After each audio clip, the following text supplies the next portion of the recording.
It Ain't Easy. February 2, 2020 by Anna von Reitz. Very often and very obviously people think that my life is or has been easy. They imagine that I have not suffered, have not fallen on my nose, haven't gone without anything, have somehow gotten through unscathed and with plenty to spare. Even those closest to me believe this about me. How, my youngest son asked me, could I have such a sunny disposition and laugh so often in spite of so many wrongs? It's my revenge, I tell him. I am really just a callous old warrior who decided to laugh, by force of will. You might as well. Jim and I both started our lives as mathematicians. Both our minds are wired that way. The government ruined my career by stealing and suppressing my work, but they hurt him more. Him, they dragged out into the jungles and around the world, and used his skills as a cryptographer in the belly of the whale, a fate no mortal should have to endure. We met and fell in love and everything was beautiful. He healed. It was magic. His career in fine art burgeoned. We had a beautiful home that suited us and a fine income and we were in love. And then a wildfire took our home and an unexpected pregnancy turned our quiet lives as early retirees upside down. With our next youngest pushing 20, Jim was going to be father again, in the midst of the wildfire wreckage at the age of 55. God bless him, he didn't even flinch. He got me into a safe new home and got me through the childbirth, but then he collapsed, exhausted, spent, and haunted by his demons, isolated, plagued by PTSD, and quietly drinking himself to death. I was left alone, as many military wives have been left alone to hold the fort, with a small babe, no money, and a life to rebuild, somehow, for us all. Just when it seemed I must give up, when it seemed that there was no hope at all, I simply didn't have the physical strength or skills needed or will to carry on, a man appeared. He came out of nowhere, I knew, out of Jim's past, not mine. He took the situation in at a glance and he shouldered all of it, everything I couldn't do. He did it all gently and patiently and without complaint. And I knew that he loved me and my small son and even loved Jim. Everything he did was for love. And then he left, like all such heroes do, like Shane he left me and little Joey and rode out into the heart of the great glowing West. I thought I'd break in two. I wondered how I'd go on. But the fact is that he'd made me stronger. He had lifted me up, put me back on my feet, given me what I needed to go on, and so I did. I always knew he loved me and God knows, I loved him for his kindness to me and mine, and everything he did for us, and everything he was. Everything he taught me. All the little things that mean everything. But you see, he and I are actually quite alike, both devotees of an ancient warrior code, both bound to absolutes. He could never speak of love to me, and if he did, I could never hear it, even though we both knew the truth and honored it in our silence. Tonight he came to me out of the blue and held me in his arms and said the words, all the words that stood in the silence between us all those years ago, and he wept like a child. We clung to each other like two castaways clinging to a life raft, and I wept, too. I always knew, but it is different when you say it. The truth is still the truth. Love, once it exists, is love. And ours has been a grande passion, worthy of renown, honorable and true to the core, never violated, pure. Moses ain't got nothing on me. I, too, have led my people through the wilderness for 40 years. I, too, have told Pharaoh to let them go. And now, here I am, on my mountaintop, dying, in sight of my promised land.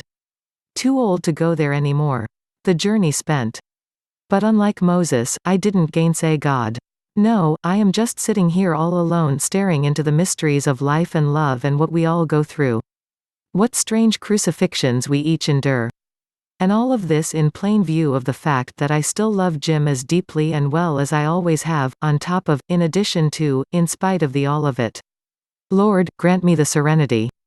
To all of you who think my life has been easy, that I somehow bounced through it unscathed, think again.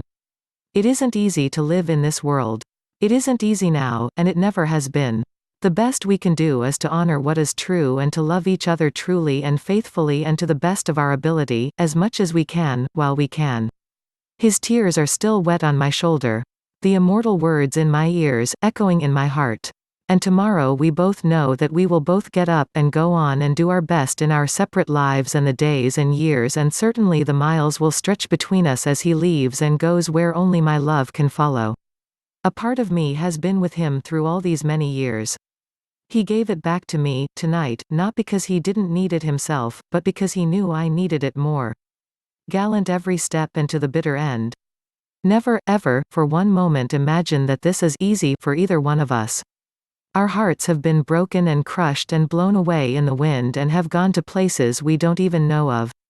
Yet, here we stand, at our respective duty stations. And my son wonders how I can laugh, when this is just one of the inexplicable lessons of my life, and still, I tell him to laugh and keep on laughing. Remember Sarah, she who laughs. Remember Mary hunched over at the foot of the cross. Who can gainsay God? What is, is. I have never yet loved anyone or anything, and that love has not ultimately returned to me, full tide, and overflowing. Like my words, they do not go out and come back empty, either. All the wisdom of men may crumble to the dust, all that can never be repaid, all those who can never be together, all those who weep, all those who yearn for peace and love and happiness, all those who stand alone, all those in any need at all, take heart, the more impossible everything seems, for what is impossible to us, is not impossible to God. Behold the truth, that our God makes all things new, and all things possible, and all things right in the end, and then, you can afford to laugh. There is a reason that I have been fated to love two great men and a reason they both love me. We just don't know, in our present condition, what the reason is, and within the limitations set by our own code of honor, we have to bear it for what it is, and let it be, the same way that the sun shines and the rain falls. Apparently, forever. This is my cross, and theirs, too. Now tell me again, how easy my life has been. How I am so blissfully unscathed and out of touch with the full range of feeling and misery. When I have lived every day of my life literally torn apart for decades. And still soldiered on and still loved my husband, and still kept my family together and still paid our bills and still unraveled the evils of our broken government and still took the time and made the effort to defend and teach everyone else who would listen. So you are living in a dump? I lived in a shell made of raw timber, insulated with cardboard. So you are alone, burdened down, scared? I sat in the ashes with a sick baby and a husband who was so lost in his own misery, he didn't even talk, just stared into space and drank for 5 years. Think I haven't been there? Nobody gets by without their share of sheer misery and want and terror. Nobody gets by without guilt and pain and sheer bewilderment. One way or another we all get stuck asking, why, to questions we can't answer. So just know that for sure, and know that you aren't alone, and accept it, and don't whine or feel sorry for yourself. We are all here to learn, and there are some terribly hard lessons, but through it all, we are meant to grow wise and fearless and joyful. Through it all, we are meant to overcome. Please consider making a small donation to help support Anna von Reitz and the Living Law Firm, by visiting theamericanstatesassembly.net, scroll to the bottom and click on the Donate Now button. Thank you.